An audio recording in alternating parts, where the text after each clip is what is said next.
There's got to be another motive, Kendall.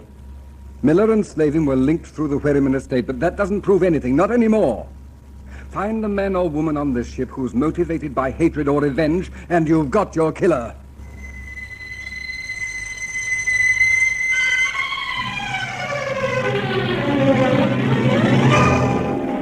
Passage of the Tangmar. The story of a ship and its cargo of death.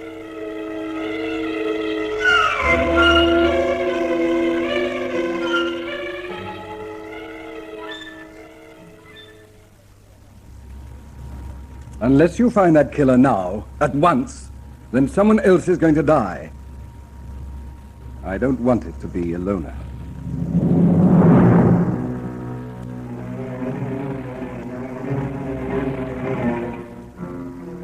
Dr. Lawler had come to my cabin after having been alone on deck. He was sure that I'd been thrown off the scent by the unknown killer in my belief that greed was the motive behind Miller's death. Now that he knew the facts in regard to Slavin's death, he was even more certain that if there was a second killer, then there must be a second motive. It was almost 8 bells on the evening of the storm-tossed 17th day out from Sydney. And while the storm raged above decks, suspicion and mystery were causing their own storm below. I wasn't aware at this stage that Mr. Cregan, still fuming over the accusation made against him by Jones, had refused to stand watch over the passengers' cabins, and that for the first time in days, the lives of the people that I had to protect were in danger. Dr. Lawler lit a cigarette and spoke again. Look at it this way, Kendall. You've suspected Major Challoner and Ilona, Tuka, and me. We're the obvious suspects, the ones who stand to gain by Miller's and Slavin's deaths. Now you say Slavin's killer has been arrested. That alters the entire thing. Up to a point, I know, but none of the passengers had ever met before. There's nothing in any of your past to suggest that any one of you could have any other motive but greed. On the surface, that's the situation. While we're about it, you very quickly dropped Shar and Challoner out of your calculations, didn't you? Dr. Lawler. I know it's not gentlemanly to suggest such a thing, but I'm beyond all that. Ilona's life is in jeopardy as long as this killer remains unknown. And if your theory should prove to be right, that greed is the motive, then Sharon has as much reason as the rest of us for killing. Well, I don't see how. If her father was the only beneficiary to come through, then she'd stand to inherit the entire Wherryman fortune. There's only one thing wrong with your thinking. Sharon Challoner doesn't want a bar of her father's share. She's anxious only to be free of him. Well, that, too, could be a superb front. It could, but I doubt it. Yes, I do, too, really. But Ilona Fedorov means everything to me.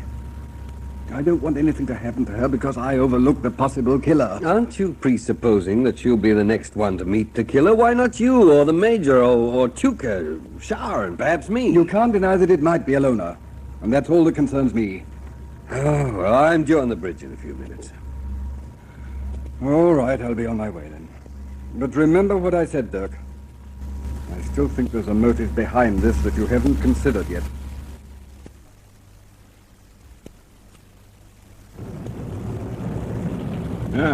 And about time, Kendall. Am I supposed to take the 8 till midnight watch as well? I'm sorry, Skipper. I was held up by Dr. Lawler. What's wrong with him? Oh, nothing. Except that he seems to think Ilona Fedorov might be the next victim. Does he now? Why? Well, he's in love with her for a start. He's one of our prime suspects. He's bound to try and fog the issue. Anything to take suspicion away from himself. But, Skipper, Slavin's death does alter things in a way. The fact that he wasn't killed by the same person we're looking for. I don't see how. It's my belief his murder was the trigger that fired this whole thing. Gave your murderer the idea. Well, I've wired hacking for details of Slavin's background. Perhaps we can tie him in with someone aboard this ship. A friend, a relative, perhaps. Well, there's no one on my ship by the name of Slavin. I know that. Anyway, Slavin was killed before we left England. The day before. Yes, but you put into Plymouth for engine trouble, didn't you? Mr. Cregan was worried about that shaft there. We were there for a couple of days while some fellow came all the way down from London to check. Couldn't find anything wrong, though. Exactly, but by then, Slavin's death was all over the front pages of the papers and the story of the Wherryman estate. So what? Well, any one of your crew could have read about it. Even you. The owners told me. Supposing the killer isn't one of the passengers. And supposing he knows that each of the beneficiaries was in England at the time of Slavin's death. Automatically, if he'd cared for Slavin, he'd think that the people who stood to gain by Slavin's death had contrived it. Do you mean to tell me that this cock and bull story of Lawler's has set you off on this track? Now, just a minute. You, Lawler, and I are the only ones who know that Slavin's killer has been apprehended. Well, I'm going to see that everyone aboard finds that out. I don't know why, but I've a feeling it might save someone's life. Well, good night, Kendall. And keep your thoughts on the Tangmar tonight. I don't want her to founder because catching a murderer was more important than keeping my ship on course. Why, Major Challoner. Come in. You sure you don't mind? Not in the least. I'm glad to have somebody to talk to. You don't object to the fact that I didn't knock? Join me in a drink, Tucker. I'd rather not, you see. You don't want to drink with me, is that it? Can't even persuade a convicted poisoner to drink. Please, Major. I'll drink by myself, and to myself. We're the true people on this ship whom everyone loathes, Tucker. Really, I don't see it's Now necessary be to... quiet and listen to me. Did you know there wasn't anyone on guard outside their cabin tonight, Tucker? Did you? Didn't that make you scared? The killer might come in here at any moment and terminate your miserable little life. Doesn't that frighten you at all? I'd rather you went back to your old cabin, if you don't mind. It's no good, Tucker. You can't pick and choose your own company. You've got to accept any of us who throw a bone of companionship in your path. How does it feel to be an outcast, Tucker?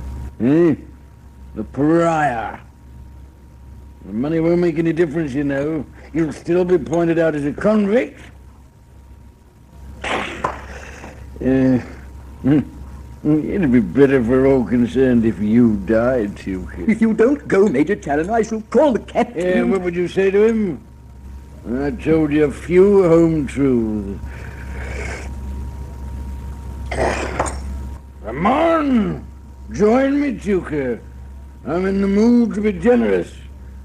Even to your kind tonight. I insist that you leave my cabin. Perhaps I'm the killer that Kendall's looking for, eh?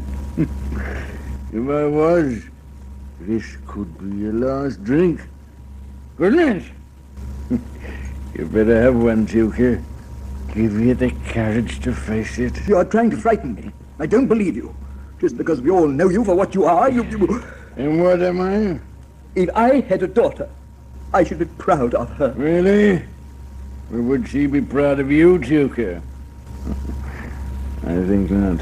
I think not. At least I wouldn't treat her badly. I wouldn't take out my anger on people who couldn't fight back. Can't you fight back, Tucker? I don't want to fight. I just want you to go. Please. I'm going. Sleep well, Tucker. But not too well. I just might come back and see that you don't get to Jamaica. Look at you. You're petrified. Tucker, you ever suffer from nightmares? Huh? No. Well, I think you might tonight, my friend. I think you just might. That is, if you get any sleep at all.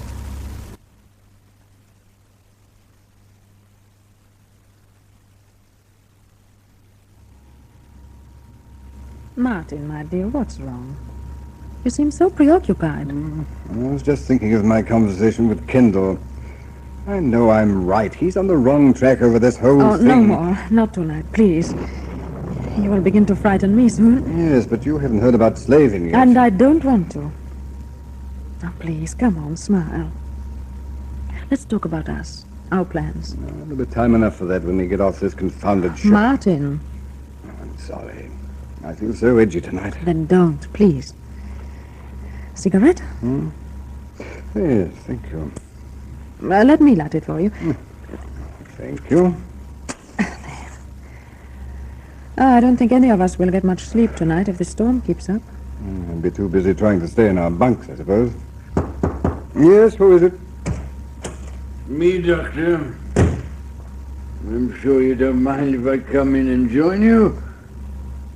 Or do you wish to be alone? Major Challoner. I'll handle this, Ilona. I think you better go back to your cabin, Major Challoner. Funny thing, that's what Chuka said, too.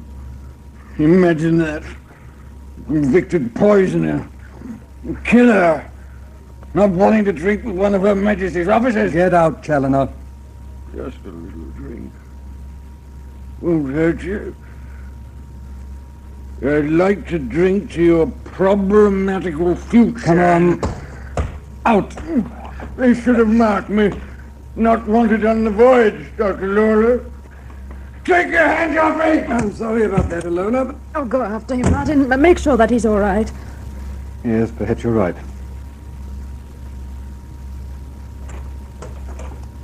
Major, What? There's no one on guard outside tonight. Perhaps I'd better go and find Mr. Cregan. I won't be a moment. Is the Major there? Yes, he's here, sitting in the companionway. Up to it. Come on, Major Challoner. Poor Sharon. I wonder what will become of her. You hurry back, Martin, please. Ilona Fedorov, don't be silly. What can happen to you when Martin is here? What can... Martin? Is that... Who is it? Turn on the light, please. No. No, don't. Stay away from me. No.